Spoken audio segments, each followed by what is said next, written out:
You ask Tiger to calculate.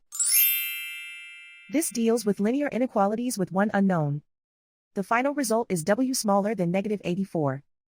Let's solve it step by step. Isolate the W. Multiply both sides by 2.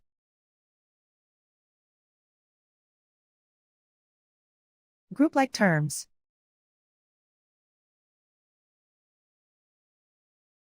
Multiply the coefficients.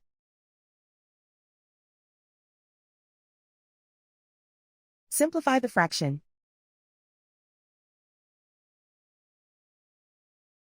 Simplify the arithmetic.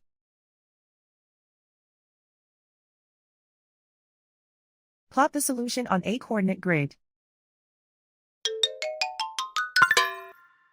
And so the final result is W smaller than -84.